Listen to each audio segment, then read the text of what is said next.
Ever found yourself, casually scrolling through social media, maybe watching a short clip from a reality show, Hmm. and then you pause just for a second and wonder how much of your life is actually being observed? Yeah, that fleeting thought. It's just a fleeting thought, right? But it touches on something huge in modern life. Definitely. We live in a world where being watched, I mean, both for entertainment and maybe for more serious unseen reasons, it's just becoming the norm. And what's really fascinating there, I think, is how that casual curiosity, about being watched on screen, it actually mirrors and in many ways it even normalizes a much bigger reality in our society. Right. It makes it feel okay somehow. Exactly. It's not just about entertainment anymore. It's about a really fundamental shift in how we relate to privacy, to Yeah. observation.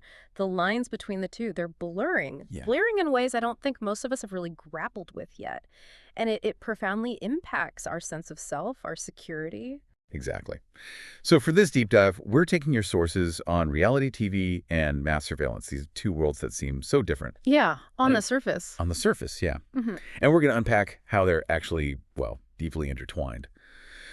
Our mission today is really to explore how this work of being watched, as some call it, extends way beyond our TV screens Hmm. and into pretty much every corner of our lives. Hmm. How it shapes how we think about privacy, what it even means to be a citizen now in the 21st century. And our goal really is to equip you with some critical insights to help understand how our privacy landscapes are shifting, historically, technologically, ethically, all of it. Yeah. We'll look at the specific ways observation happens, the human costs involved, which can be really significant, and the big societal implications of constant surveillance, whether that's, cooked up for a good show or justified as national security. Right. By understanding these connections, hopefully you'll get a clearer perspective on these, well, often invisible forces that are shaping your daily experience. Okay, let's unpack this then. We're surrounded by reality TV, this culture of constant sharing. But how did we get so hooked on real life on screen? It couldn't have just popped up overnight, right? No, not at all. This idea of the unscripted gaze Yeah. must have some, I don't know, surprisingly deep roots. Oh, you're absolutely right. It didn't just appear. If you look back, shows like Candid Camera in the U.S. way back in 1948. Wow, that early. Yeah. And even earlier, there were examples like Familien Chroniken from German television in the early 1940s. What these early shows reveal is something crucial. What's that? The very start of televised reality was inherently tied to a kind of surveillance. Candid Camera, it pioneered hidden cameras, filming unsuspecting people for laughs, basically making them unwitting subjects. Okay. And Familien Chroniken, which was actually Nazi propaganda, portrayed the daily life of this supposedly ideal Aryan couple, Oh, yeah. presented as unscripted, but, obviously highly controlled. So right from the get-go, whether it was for laughs or state propaganda, this idea of watching people who maybe didn't know they were being watched, that was normalized. Exactly. That's a pretty powerful precedent, isn't it, for how we see observation as entertainment. It suggests this immediate link between surveillance and media. Precisely. It sets up this fundamental idea that watching real people, even if it's manipulated, is compelling TV. But the real blueprint for the modern reality TV we know, Yeah. especially that social experiment format, that came much later. Okay. In 1991, there was a Dutch series called Number 28. That really laid the groundwork. Or 28. Yeah. It introduced the concept of strangers living together, confined environment, extended period, film the drama. Okay. Sounds familiar. Right. And this show pioneered stylistic things that are now standard, like extensive soundtracks, those after-the-fact confessionals where cast members explain things. The confessionals. Became totally standard for shows like Big Brother later on. So number 28 sounds like maybe the grandparent of Big Brother. And then soon after that, we got MTV's The Real World in the U.S. I remember that one. Mm-hmm. That was 92. Reportedly inspired by an earlier documentary series called An American Family. Similar concept, young adults living together. Right. So that the technology must have caught up around then to make this feasible, right? Because editing all that footage, Yeah. they must have been generating hours and hours of tape. Absolutely. That's a critical piece. This couldn't have scaled, not commercially anyway, without a technological leap. What was it? The arrival of computer-based nonlinear editing systems for video. Think Avid technology around 1989. That was a game changer. How so? Before that, trying to quickly edit hundreds, thousands of hours of video footage into something coherent, something watchable. It was incredibly difficult, time-consuming, expensive. Right. These new systems made it feasible, almost, well, relatively effortless, to sift through mountains of material and craft a narrative that was essential for these new reality formats to actually work as businesses. So yeah, technology literally enabled this explosion of the unscripted gaze. That historical context is fascinating. It really sets the stage. But Yeah. I'm still wondering, what's the actual human experience of being under this constant gaze? Especially when it's packaged as light entertainment, it sounds like it could get pretty intense, pretty invasive very quickly. Intense is putting it mildly. It can be a deeply scarring experience, often far removed from the fun show it appears to be. There's one particularly chilling account from a former participant on The Bachelor New Zealand. Oh, yeah. What do they say? Well, they detailed spending 6.5 weeks either stuck in an isolated mansion or overseas somewhere. No return flight booked until they were eliminated. Wow. And they were explicitly reminded that they could not choose to leave. So hold on. They couldn't choose to leave. That sounds less like participation and more like Mm-hmm. being held. It blurs that line, doesn't it? It immediately creates this environment of extreme control, isolation. Is it participation or is it confinement? Yeah. And the conditions. Yeah. Were they living in luxury? Far from it, according to this account. The participant described living with no running water, food kept under lock and key, Seriously? Lock and keys? and chicken served from a rubbish bin. All while under immense pressure to justify the worth of the bachelor who, in their words, wasn't worth it. That sounds deliberately manipulative, creating stress for drama. Precisely. The goal seems to have been manipulating their physical and emotional state purely for dramatic effect. And the surveillance itself, incredibly invasive. How invasive? Participants were, and I quote, taped to mics the entire time, including when we went to the bathroom. Wait, including the bathroom? Including the bathroom. Imagine that level of constant, inescapable monitoring. No private moments. None. That's beyond intrusive. It honestly sounds less like entertainment and more like, well, psychological pressure, maybe even bordering on something worse, Yeah. actively destroying any sense of personal space. And the psychological toll was severe. After getting home, this participant experienced panic attacks, lost 12% of their body weight in just 2 weeks. Wow. And the habit of being watched was so ingrained, they found themselves automatically reaching for a non-existent mic when talking to family, distorting the conversation because they were so used to having to manage their sound. That's deeply disturbing. It shows how profoundly that constant monitoring impacts you. It really does.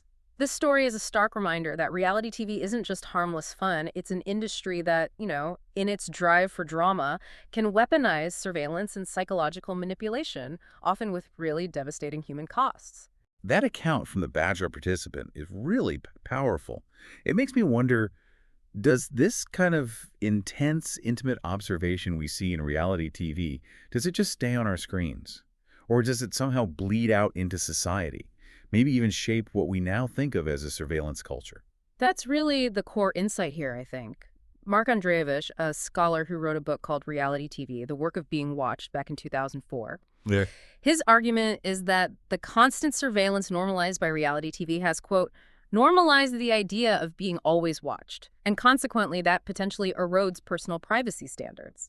So when we see people constantly exposing their lives for entertainment, it subtly shifts our collective baseline for what privacy even means, what we're willing to give up. Exactly. The boundary of what's considered private starts to move. It's not just about watching them anymore. It's about internalizing this idea that being watched is just, well, part of life now. Like a kind of cultural osmosis, yeah. That's a good way to put it. And this synergy, this interaction between reality TV and surveillance culture, it's fostered what some call a participatory culture, meaning individuals have grown increasingly comfortable both as subjects under observation and as observers themselves. And this comfort level is largely made possible by technology, right? Tech makes it easier to both watch and be watched. Right. Cameras everywhere. Social media. Exactly. So we're all, to some extent, performing for an audience, whether we consciously think about it that way or not. And Andreevich's concept, the work of being watched, that really captures it, doesn't it? It suggests our everyday lives are becoming a kind of performance, a commodity almost. It really does. The work of being watched extends far beyond just the people on reality shows. It describes how, in our world today, life itself becomes a potential object of online exhibition and consumption, which means more and more of life ends up under surveillance. And this isn't just government agencies we're talking about, it's the platforms we use every day. There's this growing, deliberate exposal of the self. I mean, think about the whole society of the selfie. Yeah, definitely. Or what's also been called a resignation to ubiquitous data valence. We just kind of accept it. And this often extends beyond our own homes, beyond the things we think we control. It's driven partly by speculation, maybe, about unknown correlations in all the data being collected about us. So we put ourselves out there, sometimes for likes, sometimes just out of habit. Or sometimes because we've just accepted that the digital world is always watching. It's a fundamental shift in how we even think about personal boundaries. Okay, we've just seen how entertainment, reality TV, has sort of subtly normalized this idea of being watched, made us more comfortable with it. But this whole surveillance thing, it isn't new, right? It didn't just spring up with reality TV or the internet. Governments were building their own massive systems of surveillance long before that. Oh, absolutely. Way before. Shaping our relationship with observation in maybe even more profound, more coercive ways.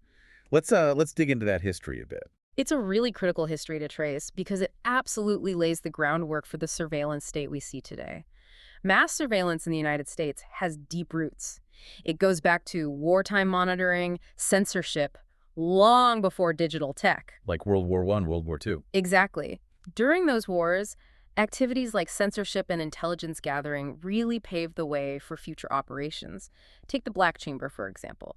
Established in 1919, so right after World War I, by the U.S. Army and State Department. Okay, what did it do? It conducted peacetime decryption of diplomatic communications from other countries.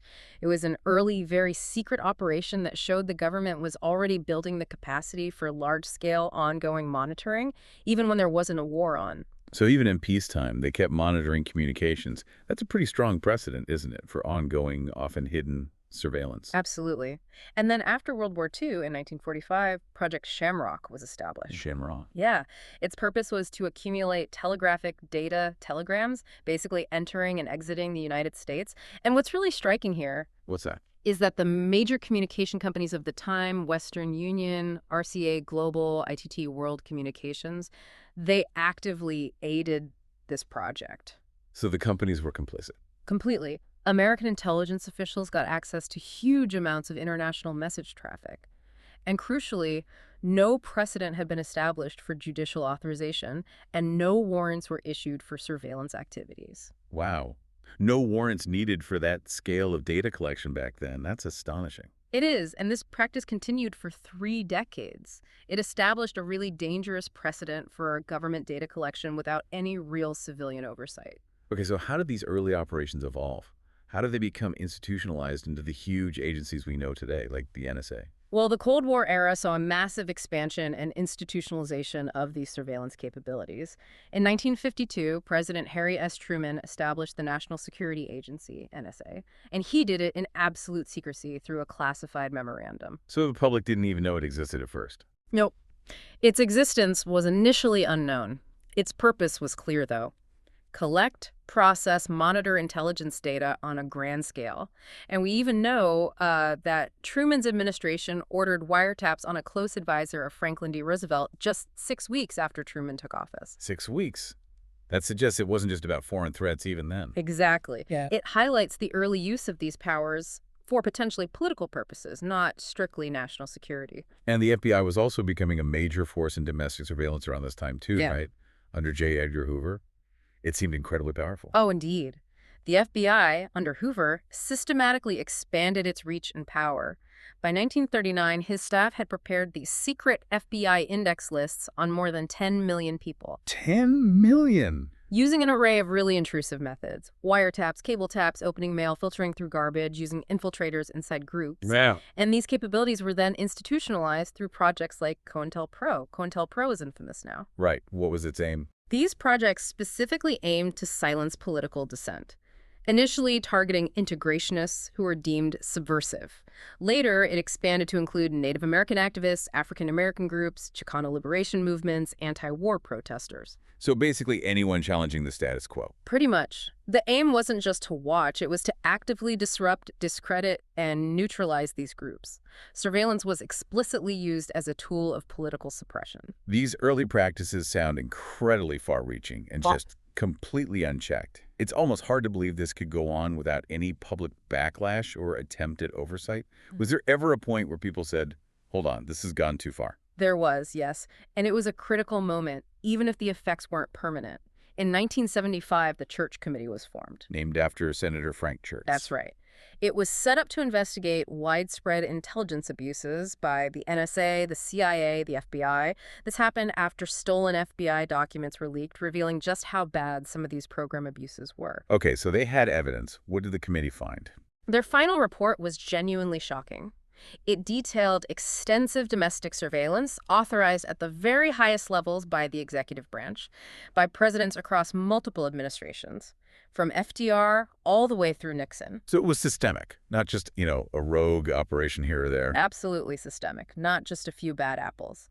The report detailed how presidents routinely asked the FBI to, say, list citizens opposing a certain policy, or target political opponents, gather intelligence on critics. Can you give some examples? Sure. President Roosevelt asked the FBI to list citizens opposing his national defense policy. Truman received intelligence on political influence and labor plans. Eisenhower got reports on the political contacts of Eleanor Roosevelt and even a Supreme Court Justice, William O. Douglas. Wow. Even a first lady and a justice. Yes. Kennedy ordered wiretaps yielding information of a political nature on Martin Luther King Jr. and a congressman. LBJ asked for name checks on critics and his opponent's staff and got extensive FBI surveillance reports on the 1964 Democratic Convention. And Nixon authorized wiretaps yielding purely political or personal information unrelated to national security. It's just staggering. Presidents using these incredibly powerful intelligence tools against their own citizens for political gain. And the sheer amount of data being collected back then, even before computers were widespread, it must have been immense. The scale revealed was truly staggering, yes. The report found over 500,000 domestic intelligence files kept by the FBI alone. 65,000 of those were opened in just 1 year, 1972. 500,000 files. Beyond that, over 130,000 first-class letters were opened and read by the FBI between 1940 and 1966. The CIA opened 250,000 between 53 and 73, and millions of private telegrams were obtained by the NSA through those secret deals with telegraph companies between 1947 and 1975. Millions. It painted this picture of pervasive, almost unbelievable monitoring of Americans far beyond anything the public imagined. And it included lists, like an FBI list of over 26,000 individuals targeted for roundup in a national emergency. And it was this point, 1975, that Senator Frank Church issued that really chilling warning about the potential for total tyranny. What exactly did he say? Why was it so resonant? His warning, which he gave on NBC's Meet the Press, is incredibly prescient. It still hits hard today. He stated that the intelligence community's technological capability, developed to monitor foreign enemies, quote, at any time could be turned around on the American people and no American would have any privacy left. There would be no place to hide. No place to hide. He stressed that if the government ever became a tyrant, this capacity could impose total tyranny and there would be no way to fight back. He urged proper supervision, warning that without it, the U.S. would cross that abyss from which there is no return. It was a stark, powerful prediction about unchecked surveillance power. That's profoundly unsettling, especially considering how technology has advanced since 1975. What actually happened as a result of the Church Committee's findings and these warnings? Were there any real lasting changes to rein in these powers?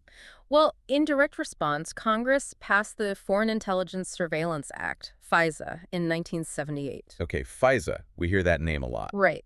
FISA established the Foreign Intelligence Surveillance Court, the FISA court, which was meant to authorize surveillance warrants.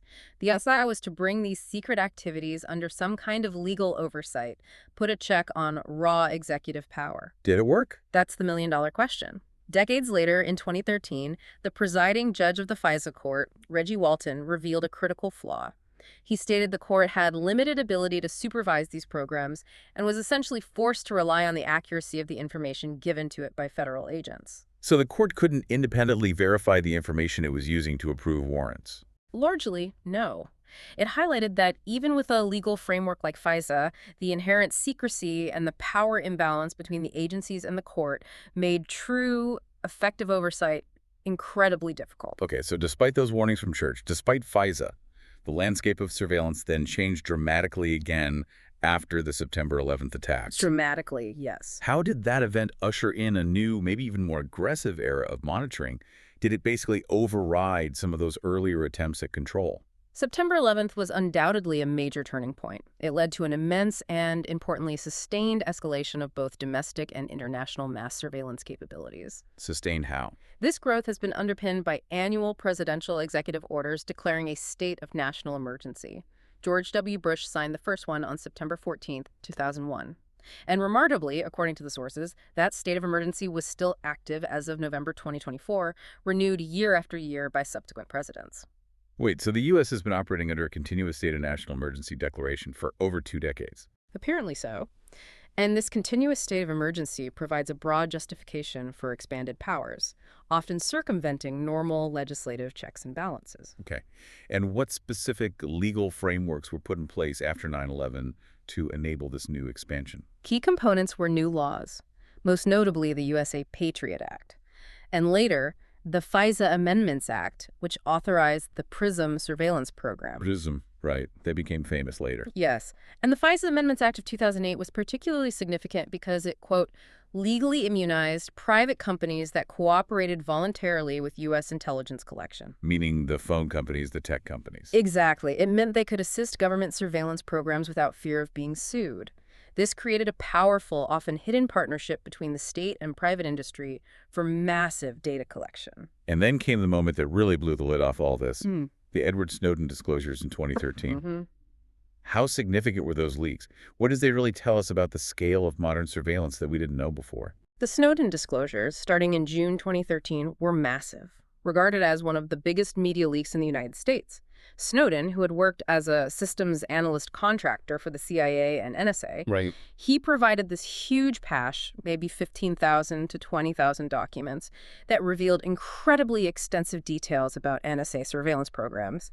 His leaks exposed what was described as a complex web of spying programs. What kind of reach did they have? These programs allowed the interception of internet data and telephonic calls from over 1 billion users across various countries. It showed a truly global surveillance operation, far exceeding what most people imagined was possible. And what did we learn specifically about the PRISM system from Snowden? How did it work and who was involved? Snowden revealed that the NSA operates PRISM with direct help from the U.S. Department of Justice and the FBI.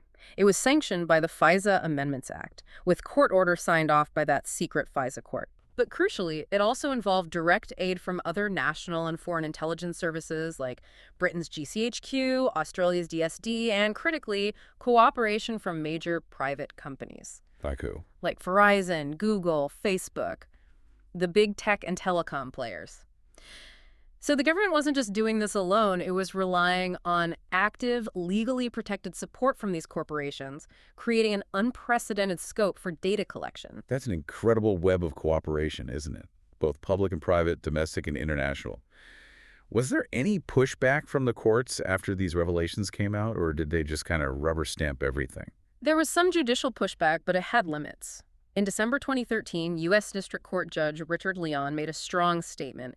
He declared that the mass collection of Americans' telephone metadata by the NSA probably violates the Fourth Amendment prohibition of unreasonable searches and seizures. Probably violates the Fourth Amendment. That's big. It is. He also expressed serious doubts about the efficacy of the whole program, noting the utter lack of evidence that a terrorist attack has ever been prevented by this specific metadata collection. Wow. He even added that James Madison, author of the Constitution, would be aghast. Strong words. Did his rulings stop the program? Well, he granted an injunction for the 2 specific plaintiffs in that case, but he immediately stayed his own ruling pending a government appeal. He acknowledged the significant national security interests at stake and the novelty of the constitutional issues. So a strong start meant, but the program continued. Okay, so a strong judicial signal, but limited immediate impact. Yeah. What about Congress? Was there any legislative effort to rein things in after the public outcry following Snowden?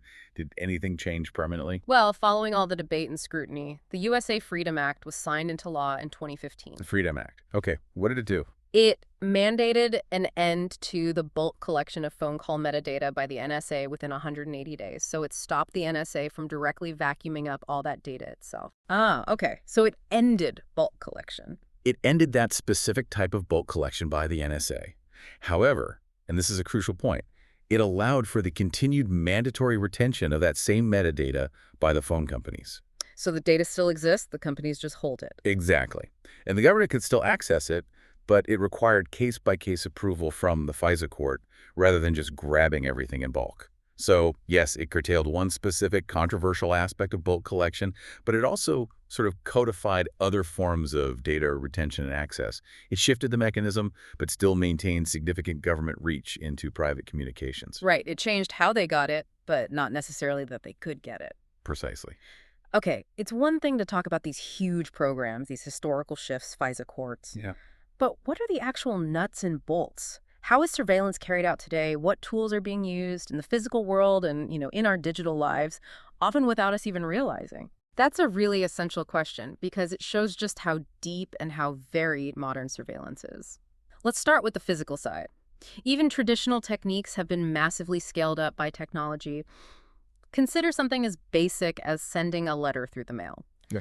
Under the Mail Isolation Control and Tracking Program, which started after the 2001 anthrax attacks, the U.S. Postal Service photographs the exterior of every piece of paper mail processed in the United States. Every single piece. Every single piece. That was about 160 billion pieces back in 2012 alone. And these images, they're available for law enforcement use. Wow. So the outside of my mail, the address, the return address, that's all being logged, even if I think it's private. It is. And it's basically a huge expansion of a much older 100-year-old program called mail cover. These images are usually kept for a week to 30 days. But the key legal thing is that neither program requires a warrant, no prior judicial approval, to collect this metadata from the outside of envelopes. I know. Because courts have ruled that you don't have a reasonable expectation of privacy for what's written on the outside of your mail. A warrant is only needed if they want to open it and read the contents. Okay. Subtle, but a massive amount of data collection happening right there. Yeah. What about visible surveillance? Cameras? They're everywhere now, but how advanced are they really? Oh, they've taken a major leap. We're way beyond just fixed cameras on street corners. Think about technologies like wide area motion imagery or WAMI. WAMI. Yeah. These aren't single cameras. They are comprehensive airborne surveillance systems. They can be mounted on manned airplanes, drones, blimps, aerostats. Airborne, so looking down from the sky. Exactly. And they collect what's called pattern of life data. They record motion images of huge areas larger than an entire city in sub-meter resolution. Sub-meter, that's incredibly detailed. It is. It allows them to track literally anyone within their field of view, both live and retroactively, for forensic analysis. They can follow pedestrians, vehicles, across a city for hours, days, potentially even months. They can rewind the tape, so to speak. That sounds like something out of Minority Report or something. Being able to track anyone's movements across a whole city from the sky. Have these actually been used over U.S. cities? Oh, yes. WAMI is in use on the southern U.S. border. It's been deployed over cities like Baltimore, Dayton, Ohio, and Compton, California. Compton. Yeah, and its use in Compton back in 2012 was apparently intentionally hidden from the public, including from the mayor, because they expected objections to this kind of Big Brother surveillance. Hidden from the mayor. Wow. The mayor, a Jaber Brown, later proposed requiring public notification for these deployments, which highlights the controversy. And there's software now that can automate the tracking, generating detailed tracklets of people's movements. So it's not even someone watching constantly. The software does the tracking. Mm-hmm. And even basic traffic cameras, you Right. know, the ones for red lights and speeding, they're often used by police for unrelated investigations. They act as transit choke points to identify people, collect time-stamped license plate data, which can then be cross-referenced with WAMI data. It all connects. It does. And the Department of Homeland Security funds networks of surveillance cameras in cities for counterterrorism. We saw the San Francisco PD use a camera network for indiscriminate surveillance of protesters during the George Floyd protests in 2020. So we're talking about a truly integrated, pervasive visual network. And drones, which seem to be everywhere now, they fit into this too. What do they add? Absolutely. Surveillance drones are a key part of this toolkit now.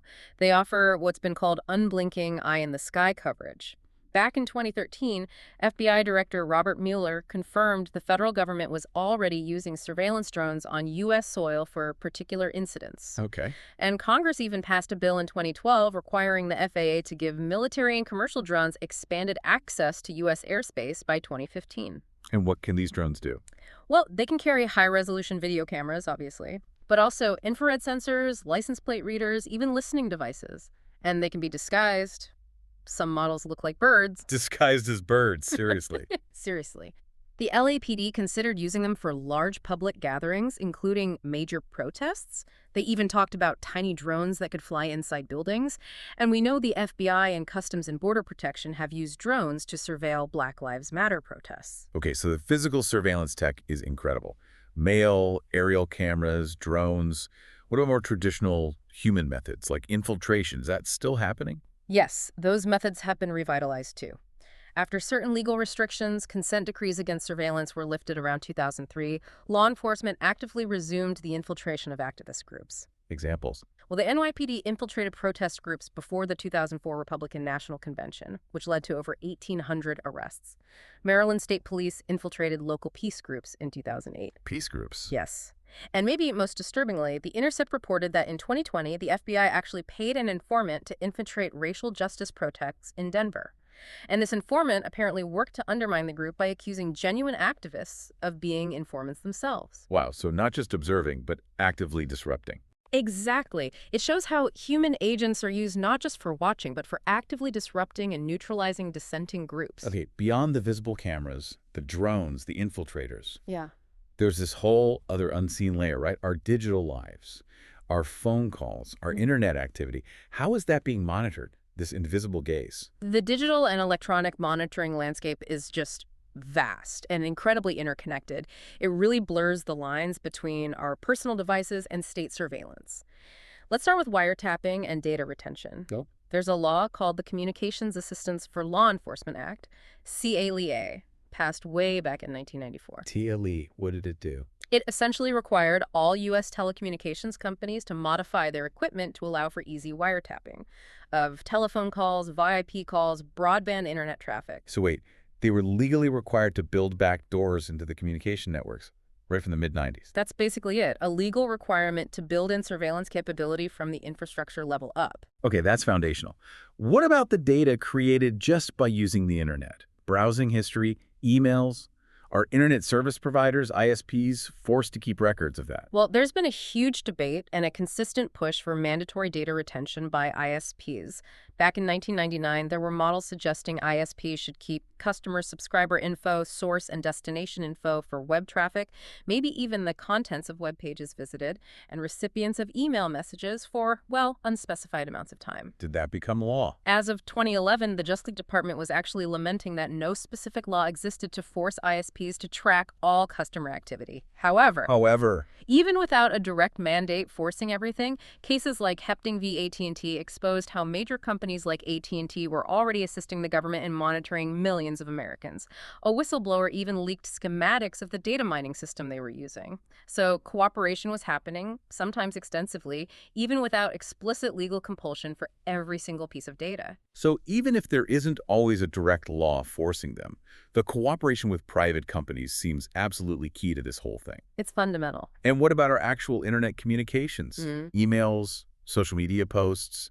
Are those being directly monitored by intelligence agencies? Yes. The FBI, for example, developed software like Magic Lantern and CIPAV. These are computer programs they can remotely install on a target's computer to monitor keystrokes, capture passwords, basically watch everything the person does. Remotely install, like malware. Essentially, yes.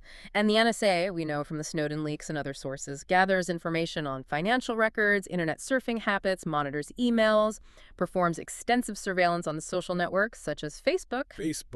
Facebook itself admitted it handed over private data for between 18,000 and 19,000 users just to U.S. law enforcement in the last 6 months of 2012 alone. 18,000 users in 6 months. And then you have even more sophisticated targeted tools, like the NSA's Radon. It's described as a bidirectional host tap. Basically, a small USB device that needs to be physically plugged into a laptop or PC, maybe covertly.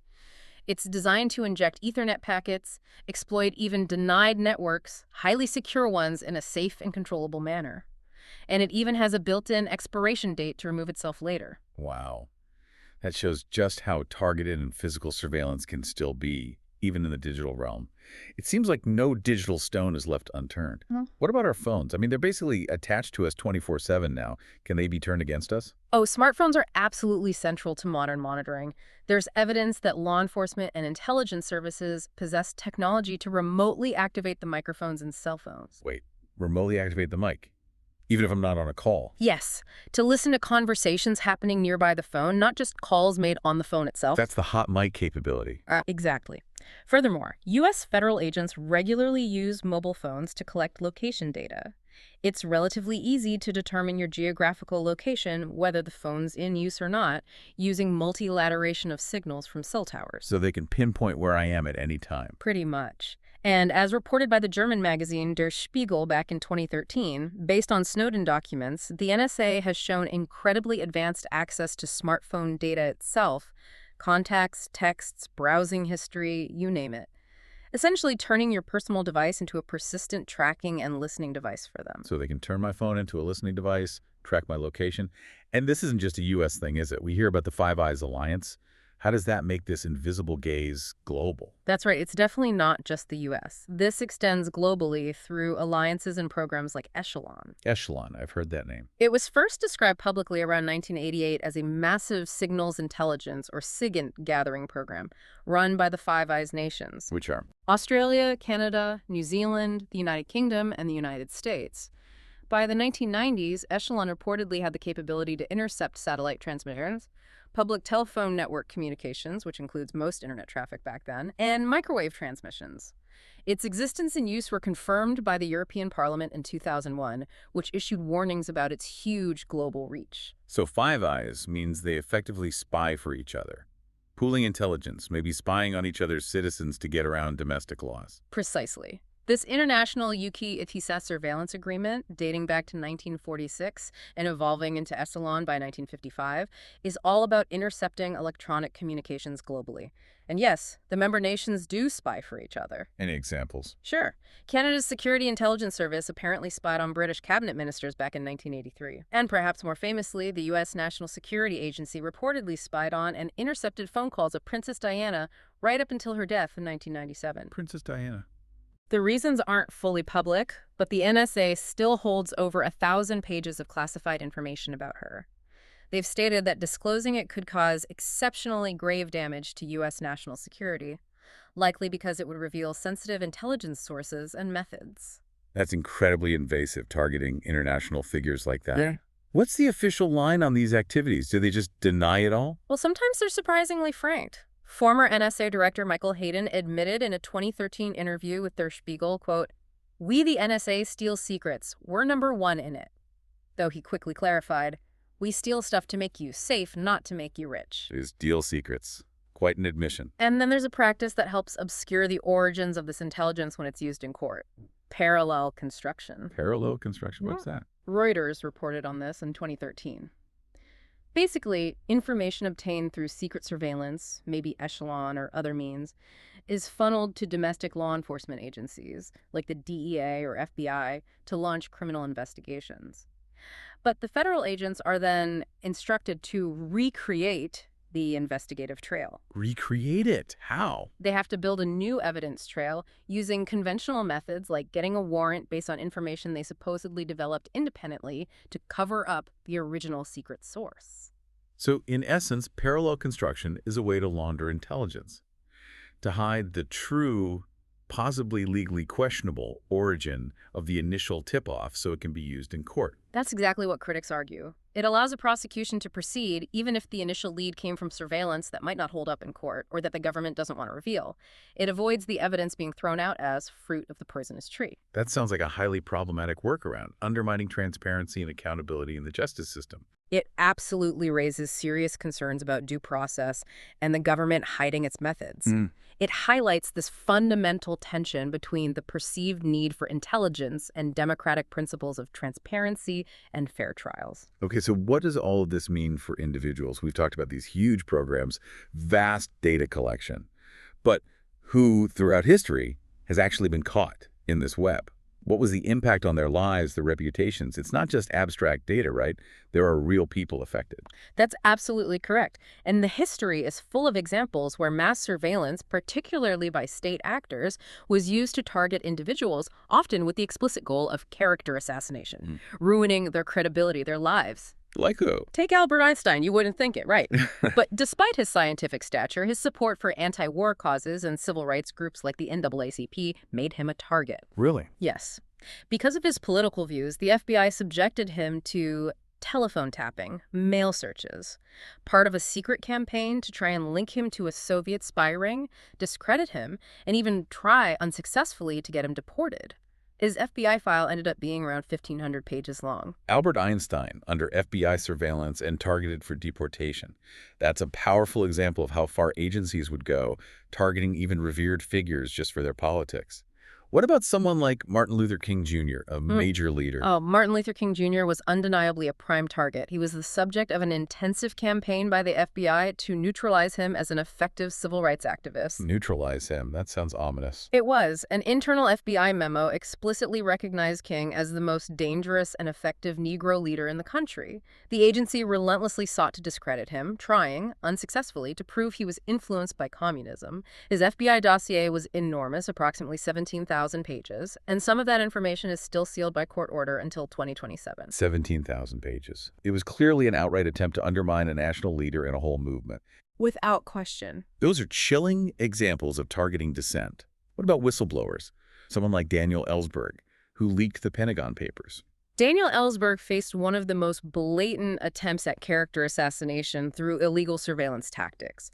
After he leaked the Pentagon Papers in 1971, the White House plumbers, this special unit, actually tried to steal his medical records and other potentially damaging info by breaking into his psychiatrist's office. They broke into his psychiatrist's office. They did. It was an egregious act, later uncovered during the Watergate scandal. It just highlights the extreme lengths government actors would go to silence critics and retaliate against whistleblowers. These cases show it wasn't just about collecting data, it was about wielding power to control narratives and crush opposition. And it wasn't just activists or whistleblowers, right? Even prominent public figures, celebrities, they weren't immune either. We hear about FBI files on Hollywood stars. Indeed. Consider Marilyn Monroe. Her FBI file, dating from 1955 until just months before her death, focused on her travels, her associations, searching for any hint of leftist views or communist ties. The version that's been released is still heavily censored, or Frank Sinatra. The FBI tracked him and his associates for decades, building up a 1,300-page dossier starting in 1943, full of allegations about possible ties to the American Communist Party. And John Lennon. His anti-war stance made him a target too, didn't it? Absolutely. In 1971, the FBI put John Lennon under surveillance, and the U.S. government actively tried to deport him because of his anti-war activism, songs like Give Peace a Chance. His FBI file was about 300 pages and deemed particularly sensitive due to fears of foreign diplomatic, economic, and military retaliation if its contents were fully revealed. The fear of international backlash kept some of it hidden. Yeah. On the flip side, weren't there some figures who actually cooperated with the FBI? Yes, some did. Walt Disney, famously, served as a SAC contact, basically a trusted informant for the U.S. government from 1940 right up to his death in 1966.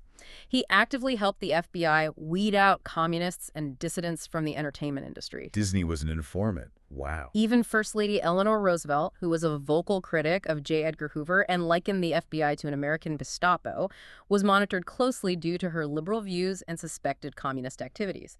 She ended up with a 3,000-page FBI dossier. It's just incredible. It shows surveillance wasn't just passive observation. It was actively used to shape public discourse, punish dissent, reward cooperation, and create this climate of fear and compliance, even among the most famous people. That's a very accurate summary. Okay, it's undeniably clear that government surveillance has had profound human costs, ruining reputations, maybe even lives. But what about the entertainment version? We talked about that Bachelor example earlier, which was harrowing.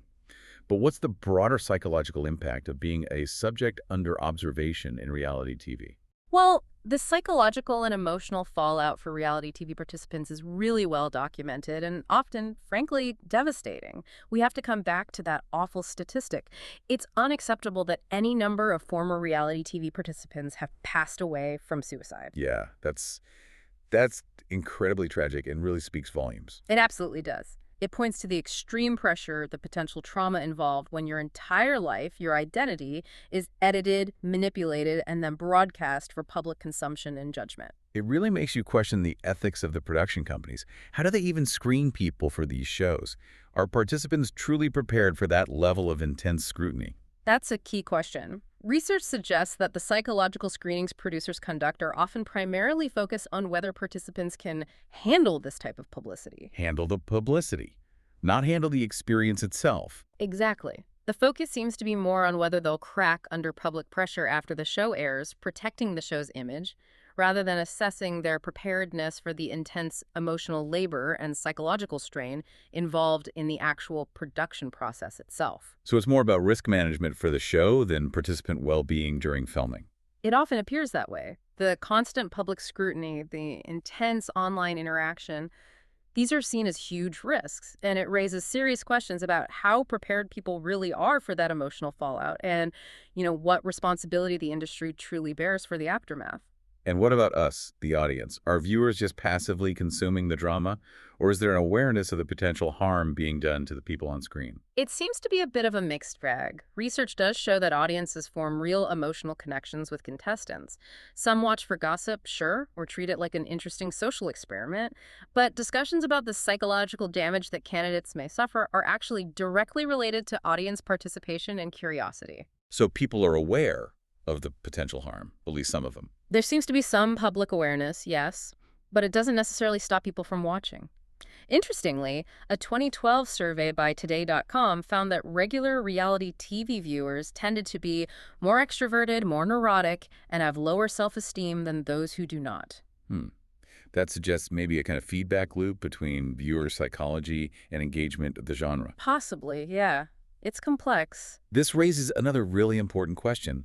What happens when these monitored environments, whether it's reality TV for entertainment or mass surveillance for security, start to subtly shift or even erode our broader social norms? Our expectations about privacy, about acceptable behavior, it feels like the lines are constantly being pushed. That's a critical observation, yeah. Both reality TV and mass surveillance play a really powerful role in normalizing certain things and potentially eroding established social norms.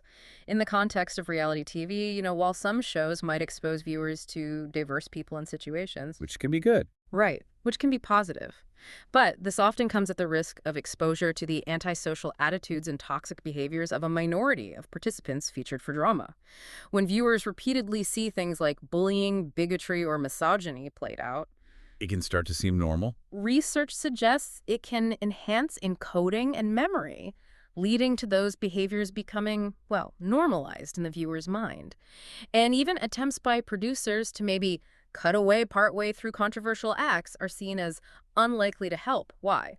Because the intention has already been planted. The behavior has been shown. So even if the show tries to distance itself, just showing that problematic behavior, especially over and over, can inadvertently legitimize it, blurring the lines of what's socially acceptable. Exactly. A key finding is that the main themes of reality television are often deliberately to portray subjects engaging in behaviors that tend to violate social norms. They want the norm violation for drama. Precisely. Those deviations, the arguments, the betrayals, the conflicts, that's what sparks emotional discussion, maybe even moral panic among viewers, which paradoxically often fuels more viewership. It normalizes seeing these transgressions played out so publicly. Okay, and how does this connect back to the bigger issue of state mass surveillance? Are there similar ways that social norms get eroded there, but maybe with even more serious consequences? There are definitely parallels, but yes, with much more severe and direct consequences, often for specific communities. Mass surveillance databases, for instance, have been cited as being responsible for profiling Latino Americans. Or profiling? Yes, contributing to things like self-deportation techniques where people leave out of fear, or actual physical deportations facilitated by databases like the DHS's ICE Gang National Database. So the surveillance system itself enables and normalizes discriminatory practices. Exactly. It demonstrates how state surveillance, by systematically targeting and profiling certain groups, can erode social norms around privacy, yes, but also around due process, equal treatment under the law. It creates a climate of fear for those targeted and normalizes differential, often discriminatory, treatment under the guise of security. And that has very real, devastating human costs for those communities. Okay, let's talk about the reality in reality TV itself. When we watch these shows, how much of it is actually real? It often feels like there's this deliberate blurring of lines, right, between authentic moments and stuff that's clearly manufactured for drama. The name itself feels contradictory sometimes. It absolutely does. That inherent unreality within reality TV is a constant source of debate and criticism. Shows are frequently accused of using fakery to make the television more compelling. What kind of fakery? Things like having premeditated storylines, sometimes even feeding participants lines of dialogue, or focusing only on the most outlandish behavior someone exhibits, ignoring everything else. And of course, massively altering events through editing and even reshoots. Reshoots. So they'll film a scene again if it wasn't traumatic enough the first time. Apparently, yes, that happens. So while it's presented as this raw, unscripted look at life, a lot of the drama is actually very carefully constructed, manipulated, edited for maximum impact. So it's less about documenting life and more about crafting a specific narrative, even if it means bending the truth or staging things. Is there any legal protection against this kind of manipulation? Or is it just considered part of the entertainment game? Well, it depends. When shows offer monetary prizes, think Survivor, The Amazing Race, they are regulated in the U.S. by federal game show law. Okay, what does that law say? It prohibits manipulation of the outcome of the game itself. So producers can't rig who wins the prize money. These shows have legal teams and standards and practices people on set during filming to ensure fairness in the competition aspect. Right, so they can't fix the winner. They can't fix the winner. However, and this is the crucial loophole, misleading editing does not fall into altering the fairness of the competition. Ah, so they can edit you to look like a villain or cut out context as long as it doesn't directly change who wins the money. Exactly. It leaves enormous room for narrative shaping, character manipulation, creating drama through editing, without technically violating those prize-related regulations. The law protects the game, but not necessarily the authenticity of the story being told to the audience. That's a pretty significant distinction. Yeah. But some participants themselves have talked about how constructed these realities feel, haven't they? I remember Mike White, the filmmaker, was on The Amazing Race and Survivor. Yes, Mike White made an interesting observation. He noted that reality competition shows actually do accurately convey one thing: how so much of self is situational, meaning that who you are, how you behave, changes dramatically based on the circumstances you're put in. He said, you see, the oppressed becomes the oppressor, the bully becomes the bullied as situations shift. It speaks to how malleable we are when placed in these high-pressure, artificial environments designed specifically to create conflict and drama. Even real reactions are heavily shaped by the fabricated context. That's a good point. And then you have entire shows that basically lean into the manipulation, right? Yeah. Like mockumentaries or hoaxes, where the fakeness is almost the point. Exactly. The genre includes deliberate parodies and hoaxes, shows like Nathan for You or The Rehearsal. Oh, yeah, those are something else. Right. They involve manipulating real people into increasingly outlandish, absurd scenarios. They blur the lines constantly between what's real, what's staged, often for comedic effect or as a kind of social experiment. Even hoaxes designed for, say, social awareness, like that Dutch show, De Groot Donor Show. What was that? It seemed like patients were competing on live TV for a kidney donation. It caused a huge uproar. Turned out to be a hoax to raise awareness about organ donation shortages. Wow. But it highlights just how malleable reality is on screen and how it can be used to provoke public discussion, even when based on a completely unreal premise. It really underlines that reality in this TV context is a spectrum, often way more about perception and manipulation than actual truth. Okay, beyond the impact on individuals and the manipulation of narratives, reality TV has had some surprising, sometimes quite profound, political and cultural effects around the world, hasn't it? It's not just frivolous entertainment. It can sometimes accidentally become a political force, or at least reflect deeper societal changes. It certainly has, yeah. In some authoritarian countries, believe it or not, the voting aspect of reality TV shows like singing competitions has provided the first opportunity for many citizens to vote in any free and fair wide-scale election. Seriously, voting on a TV show was their first experience of voting. For some people, yes. It's been called accidental democratization by some analysts. It offers this unique, albeit limited, experience of civic participation in places where it's otherwise heavily restricted.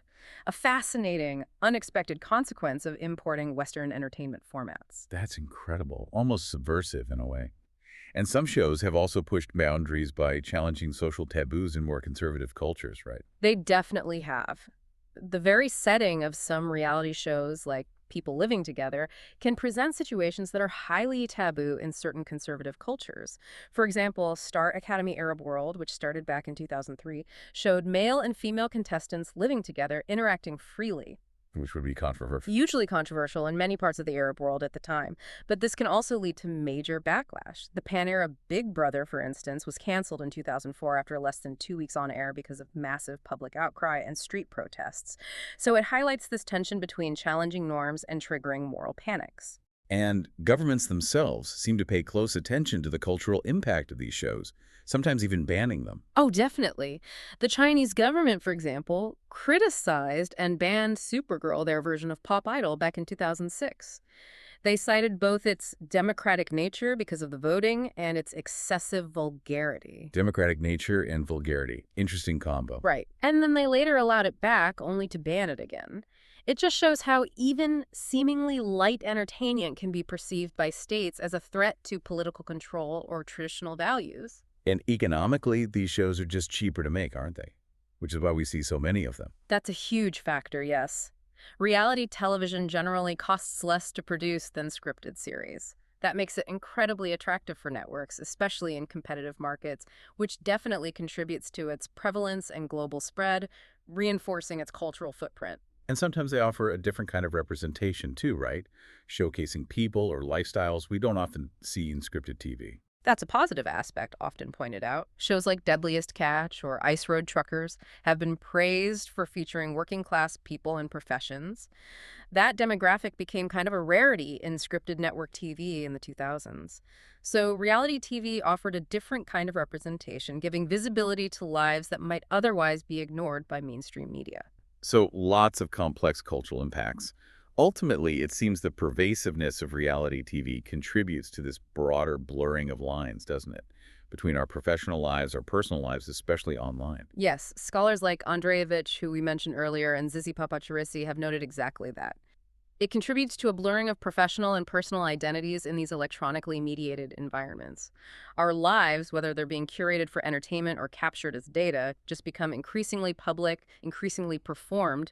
So let's try to connect all these threads. What does this all mean for us? The audience, the citizens? We have reality TV normalizing being watched. We have advanced state surveillance.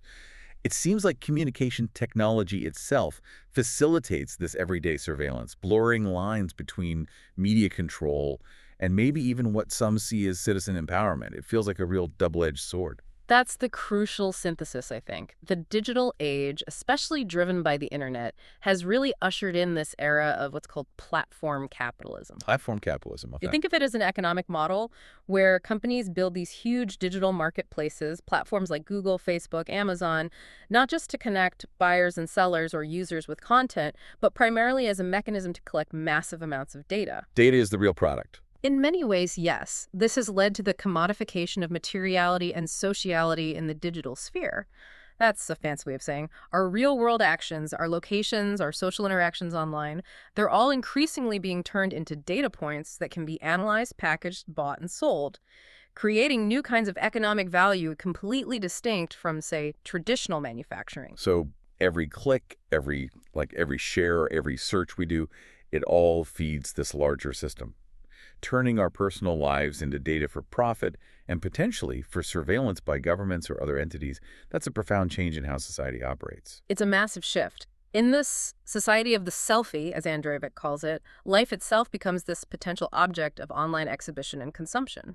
We perform our lives online, and this intensive exhibitionism combined with the spectatorship it invites ultimately results in more of life is under surveillance. And this surveillance isn't just one thing. It extends from the huge economies of big data, think Cambridge Analytica using Facebook data, to the constant capture of our faces by cameras in cities, airports, tagged photos online, and even the voluntary disclosure of really intimate areas of our lives through new norms of personal sharing online.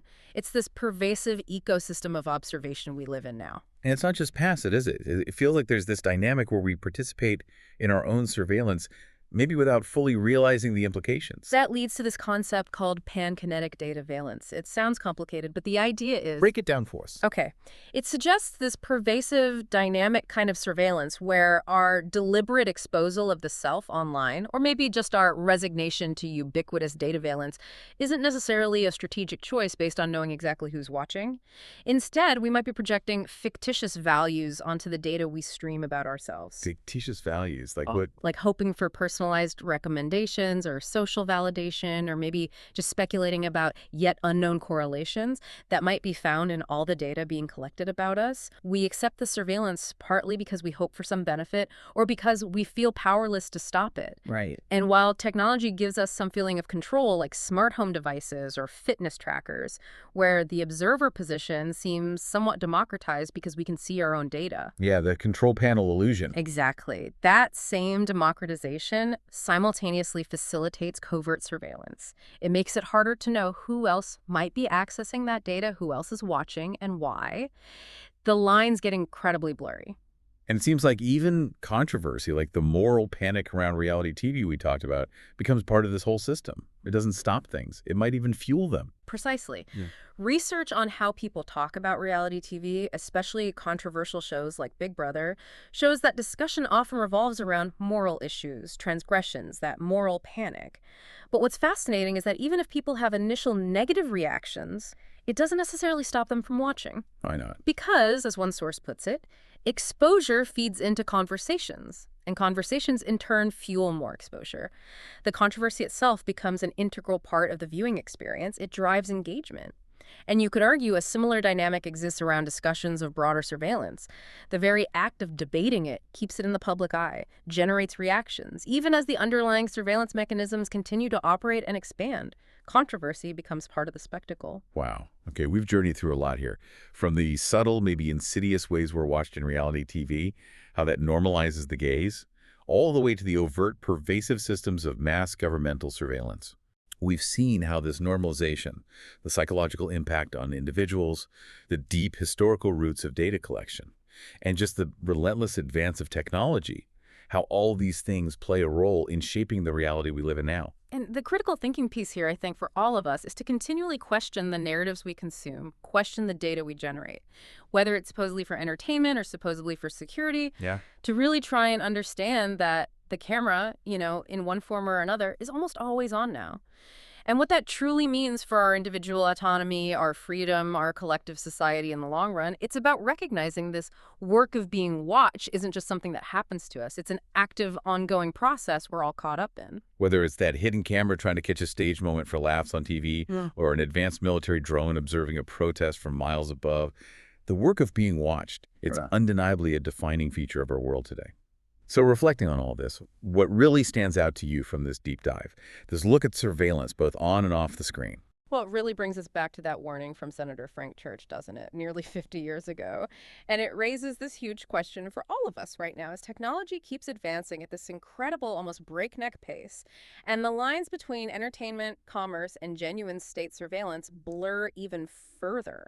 How do we as individuals, as a society, how do we even begin to safeguard our privacy? How do we maintain our sense of self, our freedom of thought and action when, as Church warned, there might truly be no place left to hide?